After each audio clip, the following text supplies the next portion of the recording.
Fertiliser elements in the environment. इसमें हम देखेंगे इंट्रोडक्शन, हिस्ट्री, plant nutrients and their fertilise, जिसमें विभिन्न फर्टिलाइज़र एलिमेंट्स हैं जैसे nitrogen element, potassium, phosphorus element, potassium elements.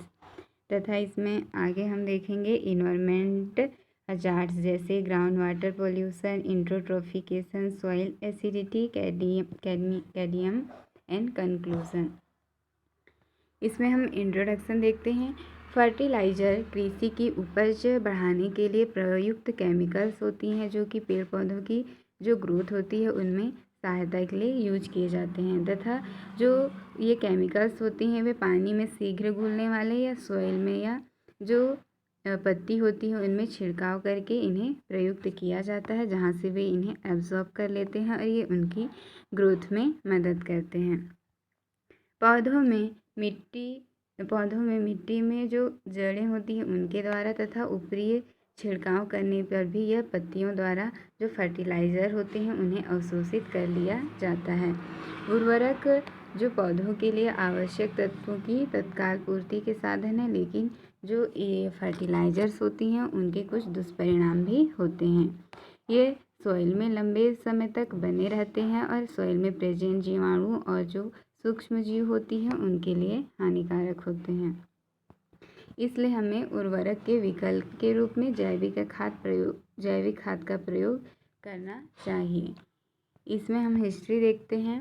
उर्वरकों के इतिहास में राजनैतिक, आर्थिक, सामाजिक परिस्थितियों को बहुत सीमा तक प्रभावित किया है, जैसे अमोनिया घोल 20 से 25%, ammonia anhydrase 32, ammonia phosphate 20, soil and crop compatibility. Nitrogen जो फर्टिलाइजर्स होती है उनकी कार्य कुशलता को बढ़ाने के लिए सॉइल की वैरायटी तथा विभिन्न फसलों के जो स्वभाव होते हैं उनके अनुसार ही हमें उर्वरकों का चुनाव किया जाना चाहिए। जो रेतीली ज़मीन होती है उनमें सिंचाई तथा वर्ष से पहले नाइट्रेट अमाइड उर्वरकों के प्रयोग की अपेक्षा हमें अमोनियम का प्रयोग करना चाहिए। इसी तरह जो शुष्क ज़मीनें होती हैं उनमें हमें जो नाइट्रेट उर्वरक होती हैं उनका प्रयोग करना चाहिए।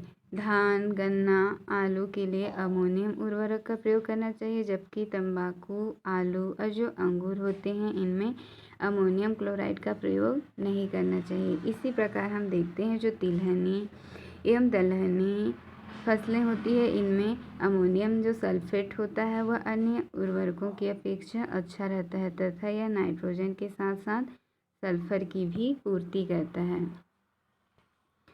इसके बाद हम देखते हैं plant nutrients and their fertilisers. पौधों के पोषक तत्व उन तत्वों को कहते हैं जिनकी कमी से जो प्लांट होते हैं वे अपना लाइफ साइकिल पूरा नहीं कर सकते तथा जिनकी कमी से पौधों के स्वास्थ्य में गहरा प्रभाव पड़ता है और यह उनकी ग्रोथ के लिए आवश्यक होती हैं। इन तत्वों की कमी को केवल इन्हीं तत्वों के प्रयोग से पूरा किया जा सकता है। पौधों में के लिए जो मुख्य पोषक तत्व होते हैं वह 17 हैं। इनमें से जो 9 पोषक तत्व वो या मैक्रो या बहुल पोषक तत्व जैसे carbon, hydrogen, oxygen, nitrogen, phosphorus, potassium, sulphur, calcium व मैग्नीशियम है, तथा जो 8 माइक्रो या सूक्ष्म पोषक तत्व जैसे आयरन, जिंक, तांबा, बोरान, मोलिब्डेनम, क्लोरीन, निकिल है। इन तत्वों की पौधों को कम मात्रा में आवश्यकता होती है। मृदा में पोषक तत्वों की कमी तथा उनके उपयोग की दृष्टि से जो नाइट्रोजन और फास्फोरस एवं पोटेशियम होते हैं ये अत्यधिक महत्वपूर्ण होते हैं। इसमें हम फर्स्ट देखते हैं नाइट्रोजन एलिमेंट।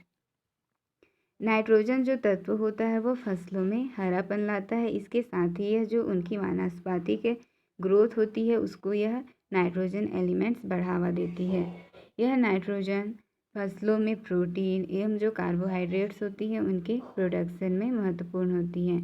जो नाइट्रोजन के प्रमुख फर्टिलाइज़र निम्नलिखित हैं। इसमें हैं प्रमुख हम फर्टिलाइज़र देखते हैं जैसे यूरिया जिसमें 46% नाइट्रोजन होता है, कैल्शियम अमोनिया नाइट्रेट इसमें 25 से 26, अमोनियम सल्फेट इनमें 20, अमोनिया सल्फेट नाइट्रेट इनमें 26, कैल्शियम नाइट्रेट 75 to 0.5 और सोडियम नाइट्रेट जिसमें 16% नाइट्रोजन होता है।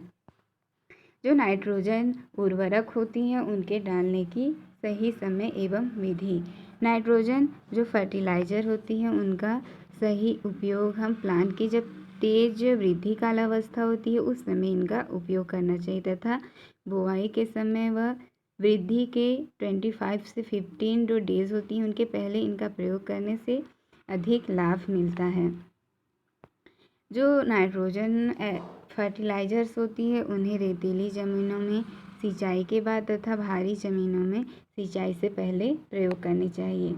यह जो रेतीली ज़मीन होती है उनमें खुदी गुड़ाई करके उर्वरकों की मिट्टी में हमें इसे मिला देना चाहिए। इस प्रकार जो नाइट्रोजन फर्टिलाइज़र्स होती हैं उनके उपयोग की सही समय एवं विधि के द्वारा इनका यूज किया जाता है जिससे हमें प्लांट की अच्छी पैदावार मिल सके। सेकेंड हम देखते हैं फास्फोरस एलिमेंट्स। जो फास्फोरस होती हैं वह प्लांट्स के रेस्पिरेशन, फोटोसिंथेसिस एवं अन्य जो बायोकेमिकल प्रोसेस होती हैं उनके लिए आवश्यक होती हैं। यह रूट के ग्रोथ, सेल के निर्माण एवं पौधों के फलने फूलने और जो सीड होती है उनके फॉर्मेशन में भी यह वृद्धि करता है।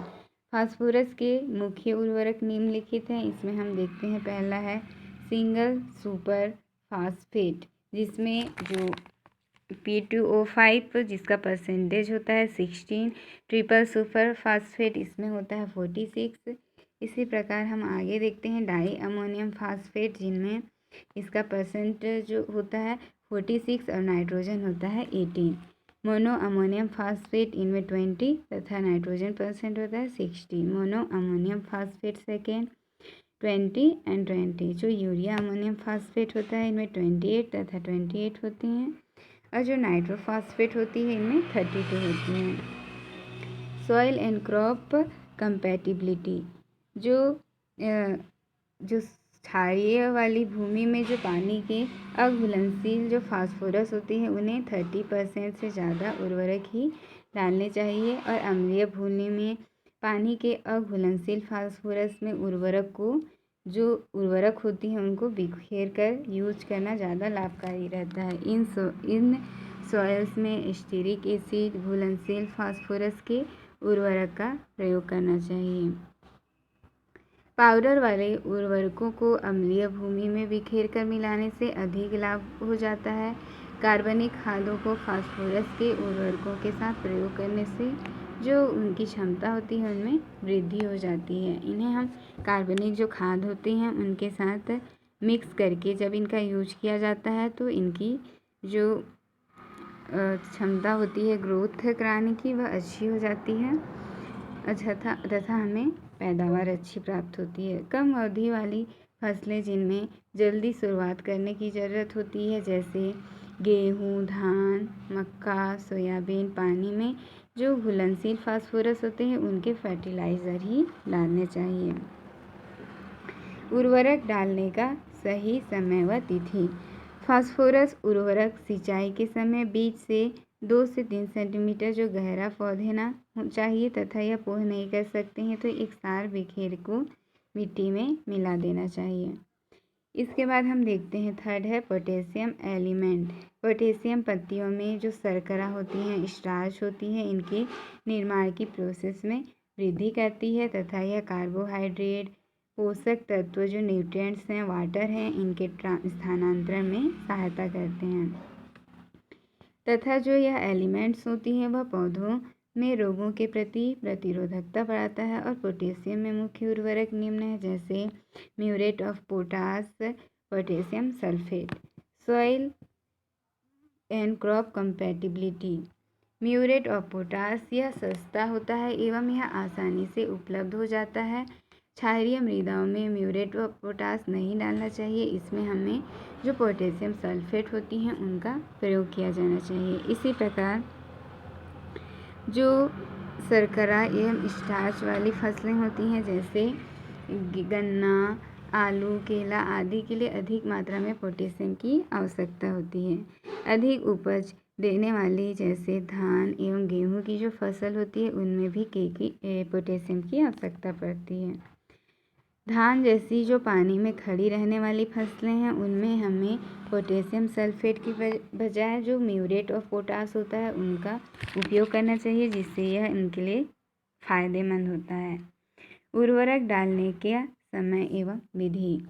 जो पोटेशियम की उर्वरक होती हैं उनको फसलों की बिजाई के समय बीज डालते हैं उस बीज डालना चाहिए, तथा जो म्यूरेट ऑफ पोटाश को यूरिया की तरह खड़ी फसल में छिड़क कर भी दिया जाता है, तथा जो उचित रहेगा इसका प्रयोग हम बिजाई के समय ही कर सकते हैं।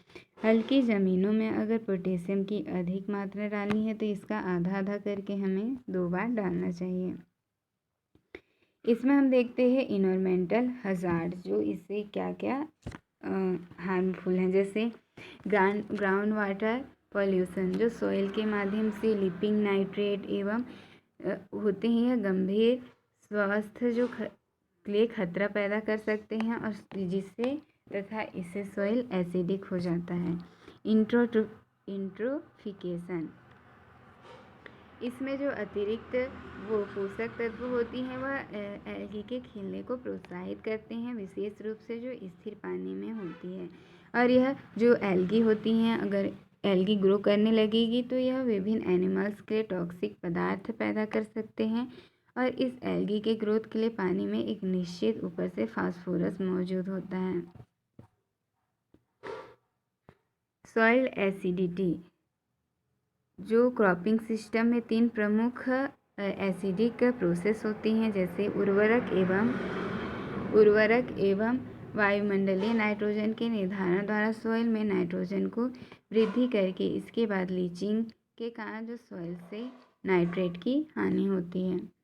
इसमें सेकंड देखते हैं, जो कार्बनिक पदार्थों होते हैं उनके अपघटन से कार्बनिक अम्लों का उत्पादन होता है एवं सॉइल में घास जैसे क्षारीय उत्पादों को हटाना।